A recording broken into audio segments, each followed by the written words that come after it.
from the tiny little studio on this tiny little Greek island. It is the winter solstice today, at least for us here in the northern hemisphere. And I am swirling with all sorts of thoughts, and I'm not sure if I can put it all together in a cohesive way, but I will try. So the first thing on my mind is the winter solstice and the summer solstice. Okay, whatever, in whichever hemisphere you are on,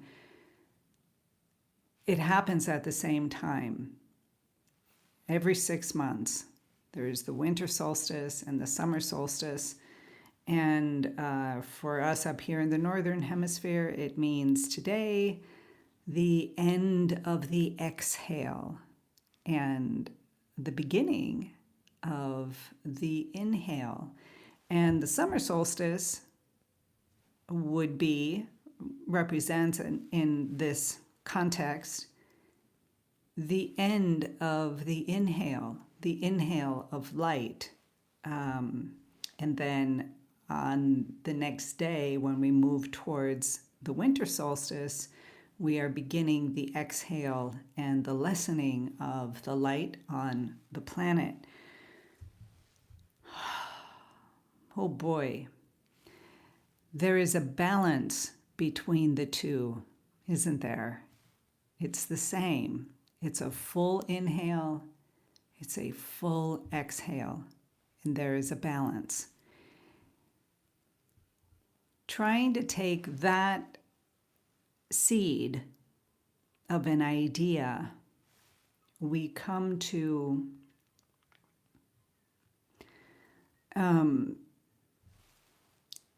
let's bring it like to our lives. We are born. We have our inhale. Without the inhale, there's no life. So we come into this world. It's the inhale, the expansion. We go up through our lives and we begin to exhale as we get older, coming to the last day of our quote unquote year, meaning our lives. We exhale. And, if there's a rebirth elsewhere, I have no idea. But it is the span of our lives. We have an inhale and we have the exhale, and it's over. So let's take that idea and limit it down even more. You have an inspiration, the start of an inhale, where you come up with an idea for a painting and you work with it and you come to the summer solstice. For us in the northern hemisphere, the southern solstice, which is basically, you get the inspiration of a painting, it's coming in, you contemplate it, you work it out, you are still in the abstract, it's the area of inspiration. You come down to the heart, which is the balance point between the two of the abstract ideas and the physical of coming to the painting. And you begin the exhale of the actual physical manifestation of your painting. And your last brushstroke, you put it out into the world. That's the end of the exhale. In many ways, you can think of it as the quote-unquote death of that awareness, of that idea, of that creative process.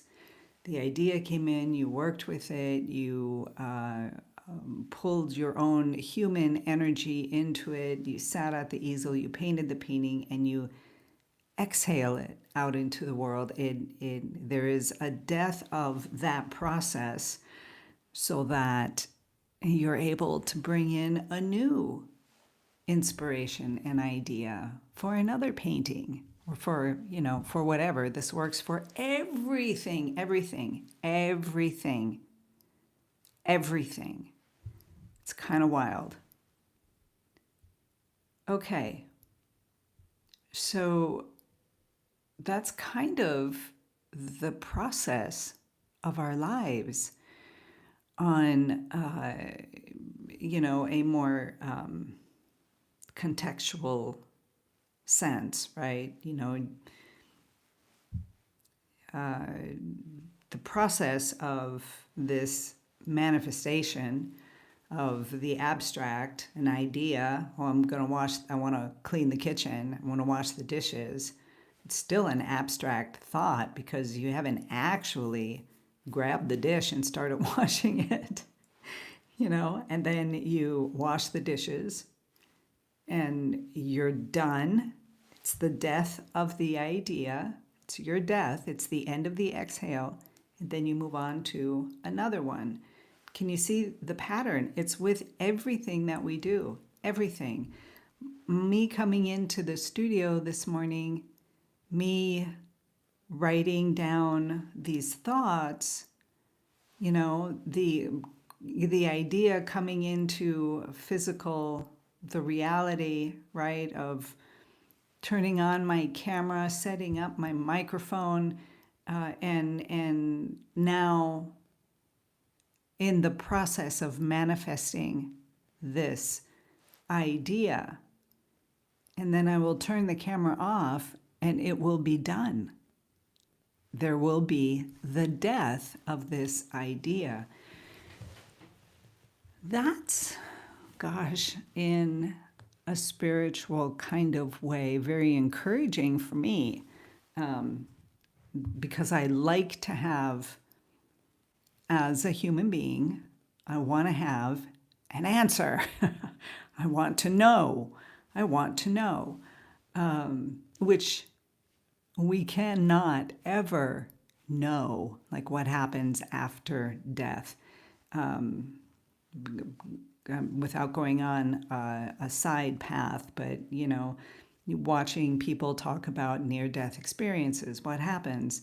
My own experiences of being with people who were dying, to me, without being based or raised in any kind of religious area, there seems to be, from my own personal experiences of being with people who were passing and I was there present with them, that there seems to be something else. I don't know what that is, and I'm not even going to go into it. So let's look at the actual, we're going to limit it even more. A painting, you have a blank canvas in front of you. The realm of creative energy, of possibility, nothing is confined on the canvas yet. So you come to an idea, you have a painting, let's say I'm going to paint this, this portrait here, and I begin to work it and put it together, and I'm creating the painting. And there's a point where you have to stop the painting and let it go. You have to allow it to release into the physical manifest world. And what I'm talking about is overworking the painting. So let's say you come in and you start painting and it's coming together and you've got the abstract masses and you're whittling them down and working them down and getting the likeness and getting the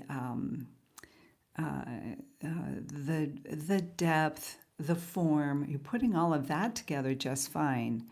And then if you keep on painting because you're stuck in your ego self and you're trying to get everything perfect, you will overpaint the painting, and the energy of that creativity, of that balanced creative process gets lost.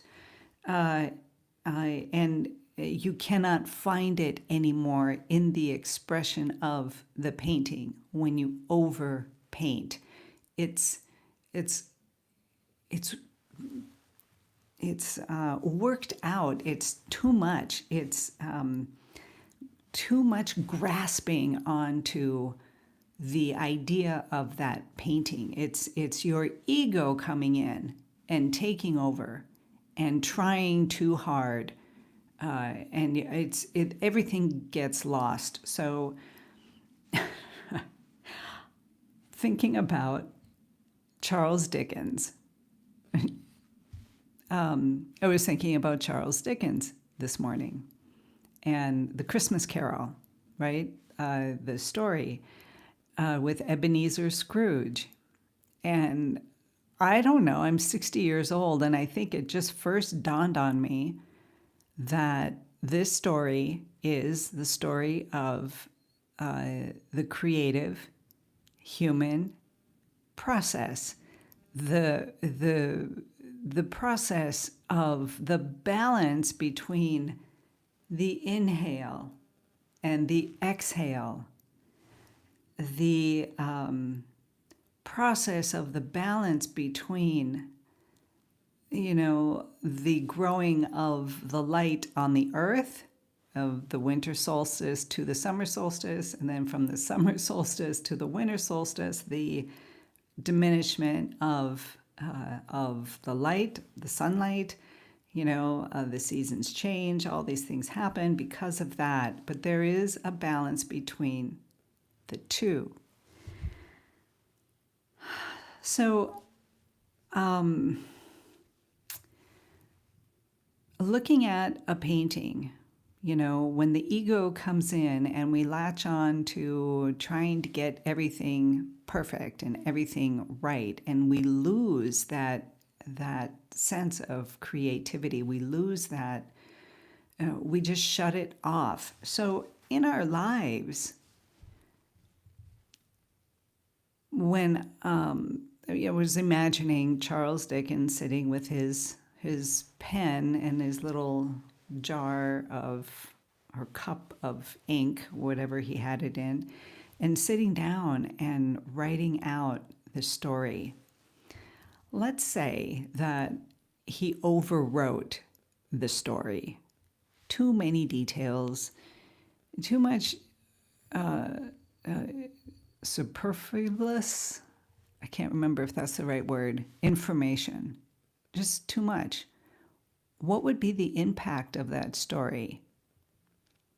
It would be a jumble of words. It would be too much, and it would never have reached the realms that this story has reached, because he was able to keep the balance of the information coming into his head. And when he's writing out, Ebenezer sitting at his little table with, counting the coins and writing it all down, he didn't need to put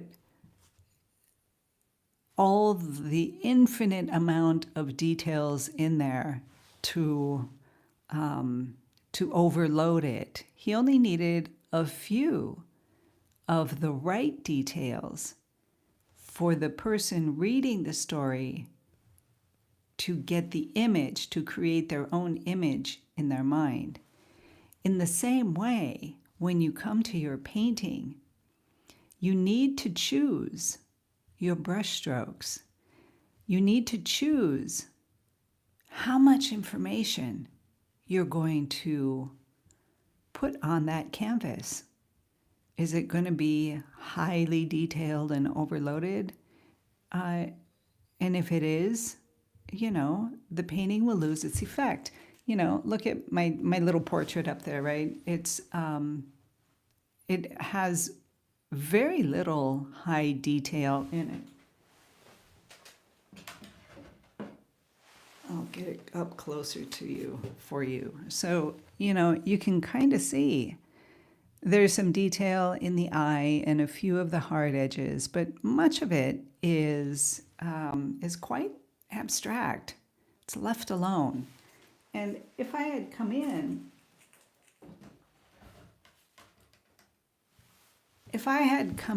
with all this detail and just over painted it, it would have been an ego painting. It would not have been anywhere in this process of creativity, this channel that we all are. So coming back to the winter solstice and the summer solstice as a universal inhale and exhale, one full breath in 1 year. Let's look at our own creative channel. We have the abstract, right, where we come up with this idea. We get an awareness of, oh, I want to paint this painting, this portrait, right, of this boy. And we work it through, and we're limiting the creative energy that's coming through us and coming to that balance point within us, the heart area, where we're at the end of the inhale. There's a pause, and we turn towards the exhale, where we put the canvas out, we put the paints out on the palette, we begin painting, and we limit everything down to manifest that painting into this world. The death of the idea, okay? If you can follow me on that. And so from that open area to the balance point and to the process of manifestation, we become, when we are open, when we can open this creative channel and understand how it works. And yeah, you can look at it through the chakras, the 7 major chakras, as the areas that we go through this process of manifestation. But you don't have to do that either. You can just understand that up here is, the more abstract area, because nothing physical is happening. And then we begin to make it a physical product, right? Same with, washing the dishes, the idea of washing the dishes, cleaning the kitchen, and then you make the decision and you go into the kitchen and you wash the dishes. And that is the end of that abstract idea. So all of these things come into play and coming together. It's all the same. All the same. And we today go through this process every day, all the time, with all of the thoughts that come in that we actually manifest into the world. It's the same creative energy that we are using right now, that I am using right now, talking this idea through on these morning musings, that Charles Dickens had when he was writing his stories, or when he was thinking about going for a walk, or whatever it was that he did. It's all the same. It has been the same for all of us, every single one of us on the planet. So here's the great part of this Christmas story. Ebenezer Scrooge is locked into the ego, locked into what is mine, mine, mine, mine, mine, mine. He's Ebenezer Scrooge, right? I mean, it's an icon for the ego, like Gollum. I also use Gollum in many of my morning musings of, kind of put the two together. So Ebenezer Scrooge is just another one of us locked into the ego, into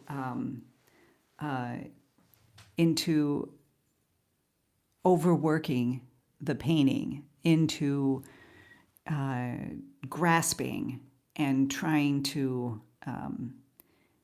to do something from that ego perspective. Like, I want to make a great painting. I'm hoping this all comes together. But when you can release that ego perspective, you can release it and come into this creative channel in a balanced kind of way, from the winter solstice to the summer solstice and back again, the abstract to the physical creation, all in tune and in a state of balance and consciousness, and allowing yourself to just create it with as few brushstrokes as is needed to manifest that idea in the best possible way, without overworking, without letting your ego come in, just allowing that creative energy to flow through you, with you, co-creating the painting, co-creating your life. It is you as a human being, as an ego person on this planet, obviously, but with allowing yourself to step out of the way and letting that creativity flow through you. So these are my my thoughts, and at the risk of over talking and over explaining, I will release this idea, these thoughts, this morning musings, bring it to a close for the end of this year. And if you think about it, the end of the year is today, when looking in terms of, whoops, the light. Oh my goodness, sorry about that. My stand just whittled out, so I guess that's telling me, get off. It's done. All right, my dears. Have a beautiful, beautiful solstice, end of the light year, the year of the sun. On this day, enjoy. Spend some time in contemplation, releasing any of those extra brushstrokes in your mind. Just let them go and allow this year to come to a close, to die, so that tomorrow we can begin a brand new inhale. I will see you all. Well, holiday seasons are in bloom. I imagine on Monday I will be here again. All right. Have a beautiful, beautiful weekend. Be inspired, be creative, be you. And I'll see you all very, very soon.